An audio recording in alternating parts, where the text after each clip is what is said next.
Hoje nós vamos falar de câncer do colo uterino no Brasil.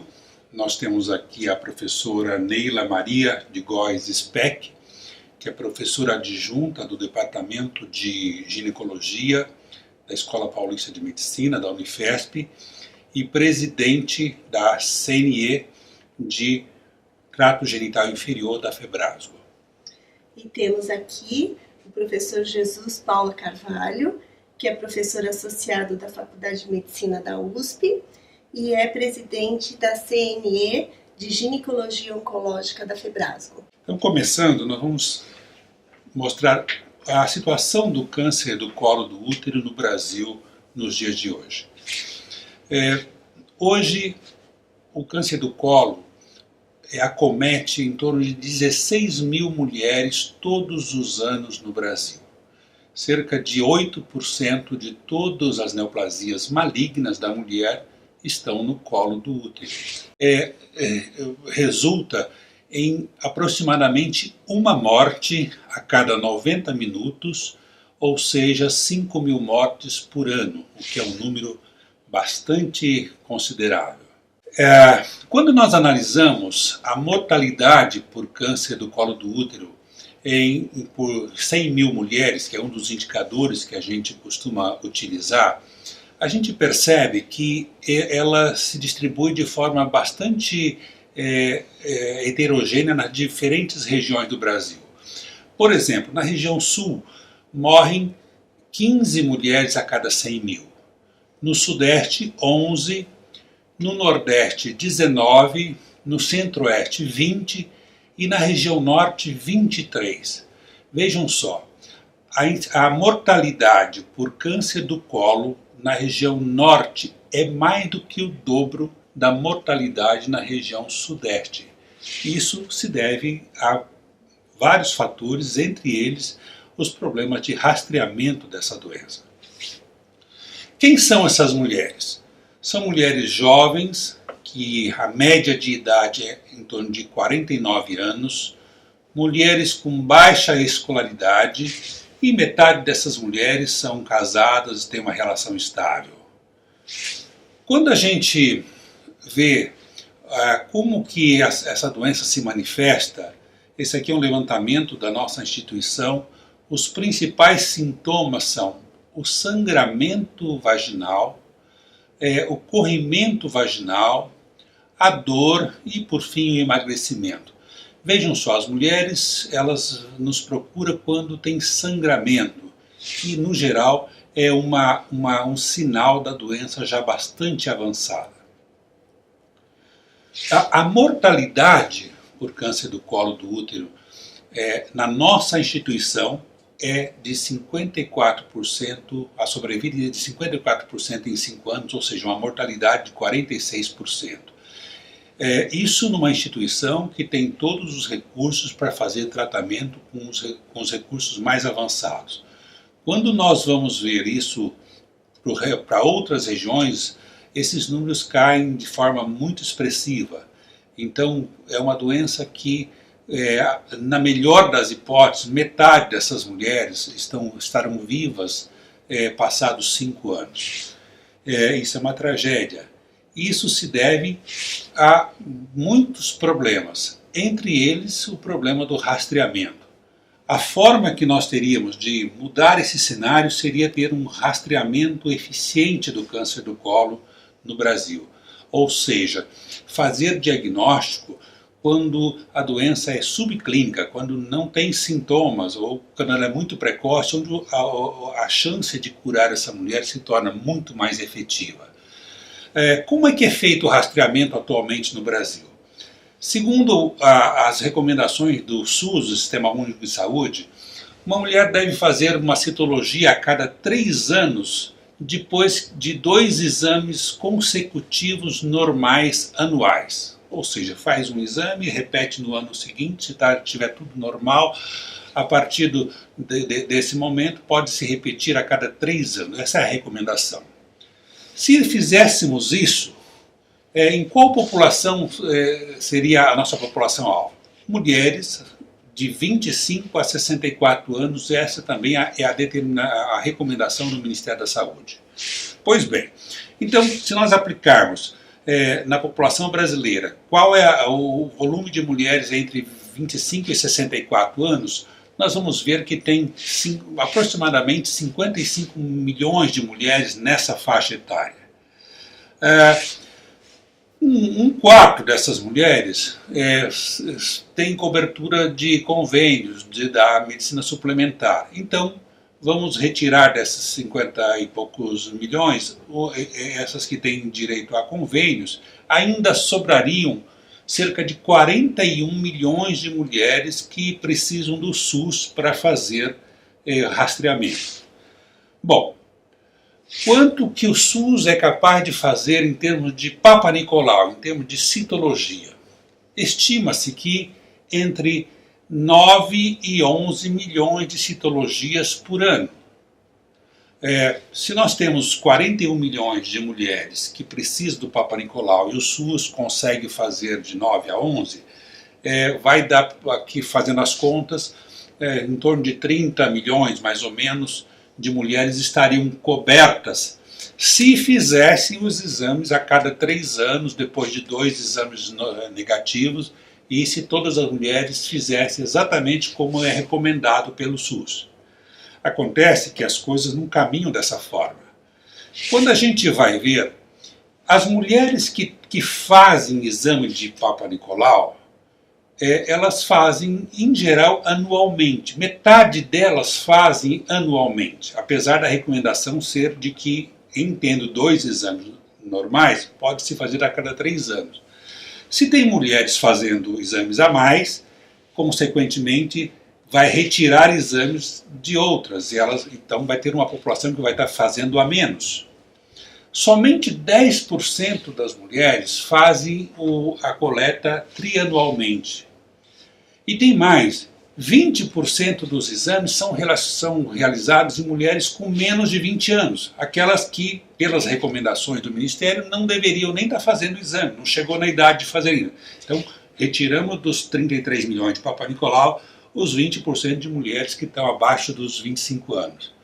Em suma, somente 9,4% das mulheres seguem exatamente as recomendações do SUS. Essa é uma publicação da professora Sophie Deschamps, da Unicamp, publicada em 2016.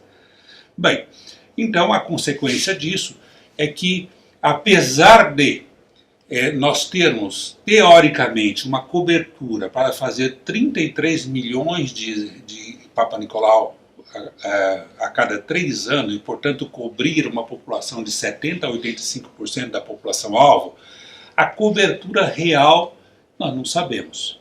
Esse é um dos grandes enigmas. Então, a maneira como é feito o Papa Nicolau é complexa. E tem um outro fator, que é a qualidade desses exames. Será que todos esses exames são feitos de forma realmente com qualidade? Isso também é bastante questionável. Por isso, a consequência é óbvia. A maioria dos casos de câncer detectados no Brasil são casos avançados. Em torno de 77% dos casos detectados são tumores invasivos avançados, ou seja, perderam a chance de detectar a doença numa fase em que ela é facilmente curável. E nesses 77% de casos que são avançados, nós também não temos protocolos muito definidos de como devemos tratar. Essas mulheres perambulam pelos vários serviços de tratamento de câncer. Tem regiões do Brasil que não existe disponibilidade de radioterapia, dificuldade na navegação do paciente no sistema de saúde. Então, é uma somatória de problemas. Nós sabemos que câncer do colo do útero é consequência de uma infecção por HPV. Infelizmente, elas nos chegam com a doença já avançada, como nessa figura. E esse é um estudo realizado no nosso serviço, mostrando a incidência de HPV nos tumores de colo do útero. O mais frequente é o HPV 16, seguido pelo HPV-18, mas vocês podem ver no gráfico que existe uma série de outros HPVs envolvidos no câncer do colo do útero. Isso reforça aquela ideia de que, mesmo fazendo a vacina para HPV-16 e 18, ainda sobra um bom contingente de casos que são decorrentes de outros vírus e, portanto, isso reforça que temos que continuar o rastreamento mesmo na população de mulheres vacinadas. Isso posto, levanta a questão, talvez seja a hora da gente repensar o modelo de rastreamento do câncer do colo do útero no Brasil, testar outras estratégias, e é para isso que nós temos aqui hoje a professora Neila, que vai abordar justamente essa proposta que nós estamos levando de uma mudança no rastreamento do câncer do colo do útero no Brasil. Bom, continuando então a fala do professor Jesus, o que se viu, a condição do rastreio no nosso país, a qualidade do método que nós temos, que está sendo levado em conta.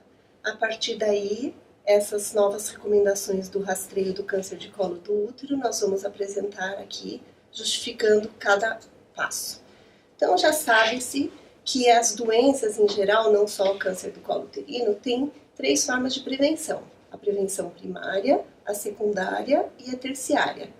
Primária seria aquela no sentido de evitar a doença, no caso, evitar a infecção pelo HPV.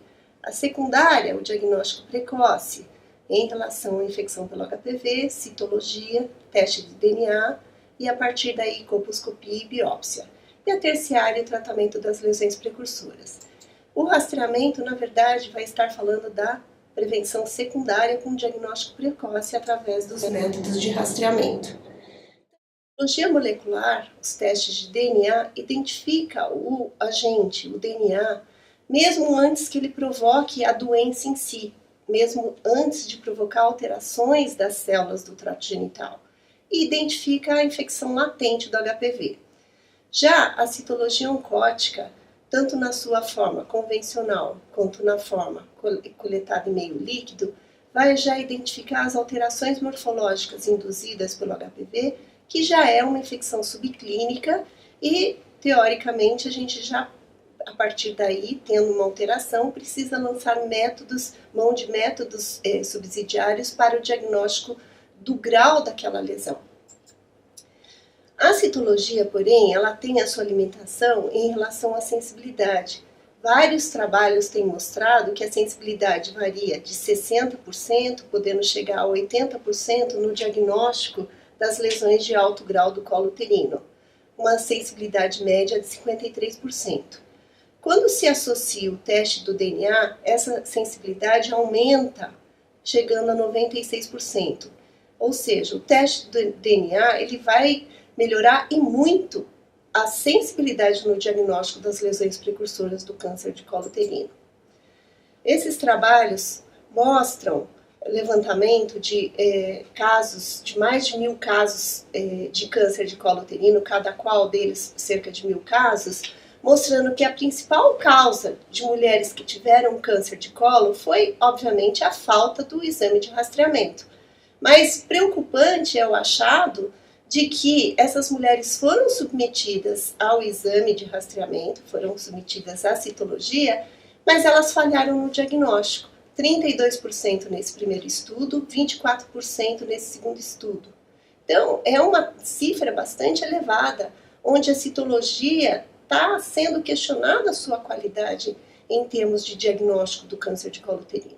Assim, em 2003, o Instituto Nacional do Câncer Americano e a Sociedade Americana de Colposcopia instituiu o teste de DNA associado à citologia para se ter um diagnóstico melhor dessas mulheres que são infectadas pelo HPV. Como é que elas vão ser acompanhadas, como é que elas vão ser seguidas para não se perder a oportunidade de um diagnóstico precoce de uma lesão precursora e o tratamento.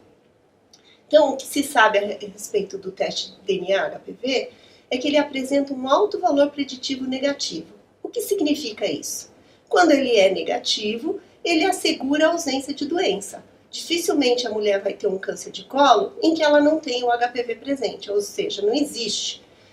porém apresenta um baixo valor preditivo positivo. E o que significa isso? Quando ele é positivo, a presença do DNA do vírus não necessariamente significa doença. Para você ter certeza se há doença ou não, precisa lançar mão de outro teste diagnóstico para a sua identificação. Isso significa que a especificidade é dependente de outro teste. No Brasil, como é que está os órgãos ligados à ginecologia em relação ao rastreamento do câncer de colo uterino? A nossa Febrasgo, em 2011, colocou que a citologia deva ser realizada trienalmente, após 3 controles negativos a partir dos 21 anos, e sugere o teste de DNA HPV associado à citologia para mulheres acima de 30 anos, com isso aumentando a periodicidade para 5 anos entre um exame diagnóstico e outro. A SOGESP, em 2014, a semelhança da Febrasgo, repetiu essa recomendação e o nosso Ministério da Saúde, em 2016, pela sua diretriz, estabeleceu como método de rastreio o exame citológico trienal após 2 exames negativos a partir de 25 anos. Porém, não prevê o uso da pesquisa de HPV-DNA como método de rastreamento. Este trabalho é um trabalho clássico mostrando a segurança dos testes de DNA HPV nos modelos de rastreamento do câncer de colo uterino. É um estudo com mais de 44 mil mulheres que foram estratificadas em 3 diferentes estratégias de rastreamento. No momento 0, no momento basal, foi instituído a citologia oncótica. Em verde, o teste de DNA HPV isolado. Em azul escuro, o teste de HPV associado à citologia. E que se observou, neste momento 0, todas eram negativas para o seu teste. E elas foram seguidas anualmente. E ao final de 3 anos, mostrou-se que o risco cumulativo de se ter uma lesão de alto grau ou câncer era de 0,78% para a citologia, 0,34% para a DNA e 0,30% para a DNA associada à citologia. Estes 2 métodos, o teste de DNA isolado e o teste de DNA associado à citologia, não mostraram diferença significativa em relação ao risco cumulativo em 3 anos. Já a citologia, houve um aumento, um acréscimo de aparecimento dessas lesões a partir do 3º ano. Então, esses modelos de rastreamento têm se mostrado superiores em comparação à citologia para o rastreio do câncer de colo uterino. Este outro estudo, com mais de 300 mil mulheres, utilizando as mesmas estratégias que o anterior, onde as mulheres, na base do início do rastreamento, eram negativas para os seus testes, elas foram submetidas à citologia, em azul ao teste de DNA HPV, e em verde a citologia e teste de DNA HPV. E no 3º ano, a citologia começou a aumentar já um aumento do risco de aparecimento de lesão de alto grau no 3º ano, e o teste de DNA HPV isolado e a citologia com teste de DNA HPV, esse risco eram semelhantes e começava a haver um acréscimo a partir do 5º ano de intervalo de rastreamento. A genotipagem, o teste de DNA HPV por genotipagem, na identificação dos HPVs 16 e 18, tem sido uma nova abordagem nos métodos de rastreamento. Por que o HPV 16 e 18? Porque eles são, a maioria dos casos de câncer de colo uterino são provocados por esses agentes, cerca de 70%. No estudo do professor Jesus, ele mostrou que 60% dos cânceres de colo da instituição dele era provocado por esses 2 agentes. Esses 2 HPVs, eles fazem mais infecção persistente, mais infecção progressiva, menos regressiva, maior integração ao DNA do genoma celular e maior expressão das oncoproteínas virais. Assim, existem alguns estudos utilizando esta metodologia com genotipagem para identificação da incidência cumulativa de lesões de alto grau e câncer por identificação desses genotipos. E este estudo aqui é um estudo clássico com mais de 20 mil mulheres, onde no momento basal as mulheres eram positivas para os HPVs e apresentavam citologia negativa ou citologia ASCII-US ou lesão de baixo grau. E essas mulheres foram seguidas num período de 10 anos. O que se observou que as mulheres que eram portadoras do HPV-16, ao final de 10 anos, ela tinha uma incidência cumulativa de 17% de lesão de alto grau. Portadora do HPV-18, 13%. E outros tipos de HPV, que não o 16 e 18, essa incidência cumulativa foi de 3%. Assim, demonstrando que mulheres que são HPV 16 e 18 positivas basal são de maior risco para o desenvolvimento de doença cervical ao longo do tempo, quando comparada com as mulheres portadoras de outros HPVs que não o 16 e 18 ou que sejam HPV negativos. Este é o estudo Athena, onde ele também estudou o risco absoluto de mulheres com lesão de alto grau mais em mulheres com citologia negativas. E o que se observou que a presença do HPV 16, esse risco absoluto era de 13% e o HPV 18, 7%. E os outros HPVs que não o 16 e 18, esse risco era de 4%. Ou seja, o HPV 16, assim como o 18, identifica uma subpopulação de mulheres que estão com citologia negativa, ou seja, que a citologia está falhando, mas que estão em alto risco de ter uma lesão oculta de alto grau ou até o câncer. Então, a identificação do HPV 16 e 18 estratifica aquela mulher como risco e ela é merecedora de uma melhor investigação, uma maior abordagem. Esses estudos todos aqui foram publicados na revista da Sociedade Americana e ele mostra exatamente isso, o risco de se ter uma citologia negativa ou um teste de DNA negativo, basal e seguida durante 3 anos, e com a citologia negativa o risco foi de 0,19 e o HPV negativo o risco foi muito menor, 0,07, só aumentando o risco com o teste de DNA HPV a partir do 5º ano. Todos esses achados são muito semelhantes, mostrando que a citologia, quando feita como método de rastreamento, ela não pode passar o intervalo de 3 anos. E o teste de DNA nos dá a segurança de chegar ao intervalo de 5 anos. Outra questão em relação ao teste de DNA HPV está na realização de autocoleta. Então, esses estudos aqui mostraram que em 2.000 mulheres que realizaram a autocoleta do teste de DNA, a positividade do HPV ocorreu em 12% dessas mulheres, sendo que essa positividade foi semelhante se fosse o material coletado por um profissional da área da saúde. Este estudo mostrou que 4.245 mulheres realizaram a autocoleta e a positividade para HPV de alto risco foi de 14%. Desses 14%, 19 mulheres, ou seja, 5,5%, apresentaram um diagnóstico de lesão de alto grau ou mais, sendo que desses 19 casos, 11 casos eram HPV 16 positivo. Então, a autocoleta por esta metodologia de rastreio é uma alternativa para essas mulheres que rejeitam o exame médico ou, eventualmente, aquelas viventes em áreas de difícil acesso a agente de saúde.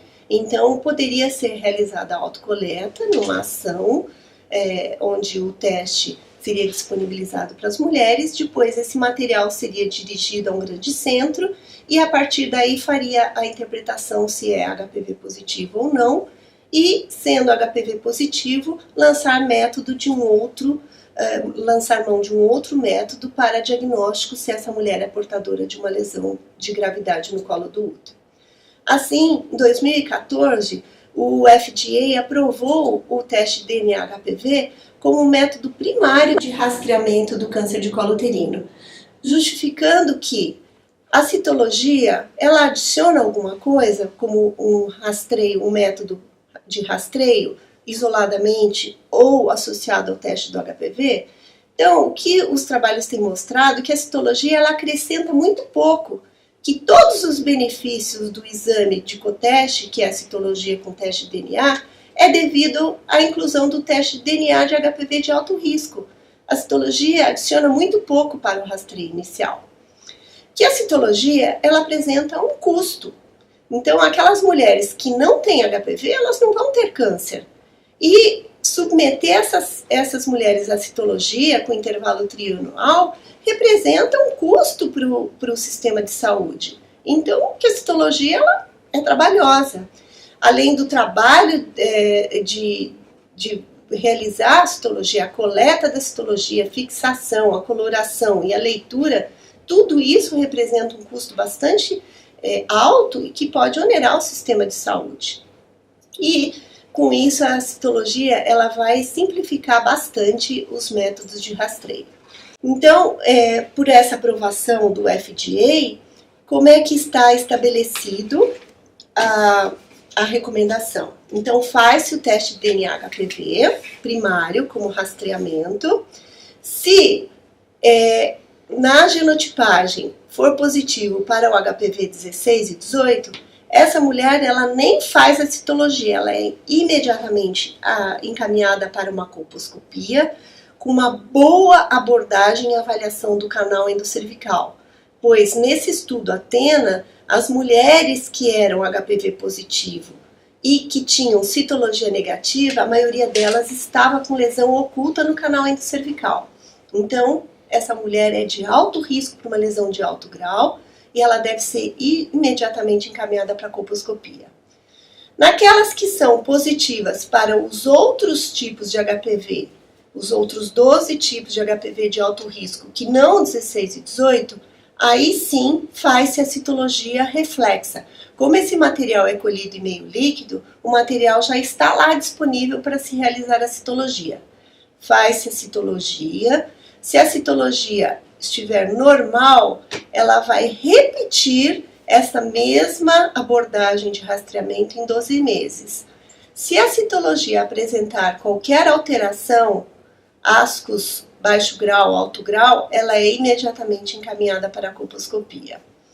Já se o teste do HPV, a genotipagem, for negativa, essa mulher não tem risco para ter lesão de alto grau e tampouco câncer de colo uterino, então ela vai ser novamente rastreada em 3 ou 5 anos, sendo que a recomendação tem sido 5 anos, pois, conforme a gente apresentou, o teste nos dá uma segurança de 5 anos de intervalo de rastreio, assim simplificando o rastreamento e diminuindo custos ao longo prazo. Então, o que a sociedade americana tem falado em termos do rastreio primário com teste de DNA-HPV? Que é um avanço científico e clínico na abordagem dessas mulheres, que o teste de DNA com genotipagem oferece uma segurança muito maior que a citologia, considerando os mesmos intervalos, que a genotipagem para o HPV 16 e 18 e os outros tipos de HPV com citologia reflexa, para aqueles casos que a gente mostrou, é um bom balanço na detecção de doença e com isso espera-se uma potencial redução da morbidade e da mortalidade por câncer de colo uterino nos Estados Unidos. No Brasil, o que a gente tem? Os testes estão disponíveis sim. A recomendação é que utilize para mulheres acima de 25 ou 30 anos, preferencialmente 30 anos, porque abaixo de 30 anos é muito comum existir infecção pelo HPV com caráter transitório e que não vai significar nada na vida dessa mulher. Que os testes, quando for positivo, ele tem um baixo valor preditivo positivo e por isso deve ser seguido por outro teste mais específico. Não há necessidade de repetir com intervalo de menos de 12 meses e que quando é negativo esse teste, nos dá uma segurança de ter um alto valor preditivo negativo. e que mesmo que a gente consiga instituir esse teste de HPV no Brasil, ele deve ser estabelecido como um programa de controle de uma forma organizada. A proposta nossa na FEBRASGO é instituir, revisar todo o sistema de rastreamento no nosso país, instituindo essas novas tecnologias de uma forma organizada a partir de uma base populacional, ou seja, mulheres acima de 30 anos para o teste de DNA e abaixo dessa faixa etária com citologia. A inserção do teste de DNA como teste primário, seguido da citologia oncótica em meio líquido para apenas os casos positivos. O teste primário, se houver inserção com a genotipagem, as mulheres que forem positivas para o HPV 16 e 18, encaminhar diretamente para a colposcopia. As que são positivas para outros HPVs que não o 16 e 18, realizar a citologia oncótica reflexa. E para aquelas mulheres viventes em situações longínquas, Amazônia, regiões distantes do norte, nordeste do nosso país, propor a realização de teste de DNA por autocoleta. Então, este é o fluxograma. Então, o teste de DNA HPV para mulheres de 30 a 64 anos. Quando ele for negativo, repetir com intervalo de 5 anos. Quando ele for positivo, realizar a citologia reflexa, sendo que se essa citologia for alterada, colposcopia imediata. Se a citologia for negativa, repete o teste em 1 ano. Esses testes, lembrar que pela condição de ser automatizado, ter um controle de qualidade eficiente e a gente atingindo a população alvo, a população restrita, e pensando em autocoleta para as mulheres viventes em situação longínqua, com isso talvez a gente possa pensar em reduzir essas taxas que o Jesus apresentou e que ainda são, infelizmente, muito elevadas no nosso país. Lembrar que também não pode ser oportunístico, tem que ser um rastreamento organizado e que as recomendações devem ser seguidas à risca. Quando for possível a instituição da genotipagem, ela sendo negativa, repetir em 5 anos, positiva para o 16 e 18, realizar colposcopia e positiva para os outros tipos, realizar a citologia reflexa. Mulheres de 25 a 30 anos, não realizar o teste de DNA, devido às infecções transitórias pelo HPV. Nessas mulheres, manter o esquema de citologia trienal após 2 exames com intervalo anual negativo. A partir daí, a recomendação que nós estabelecemos, que virou um documento nosso da FEBRASGO, publicado no nosso site, a gente gostaria que isso fosse instituído com a expectativa de que o câncer de colo uterino possa ser reduzido no nosso país.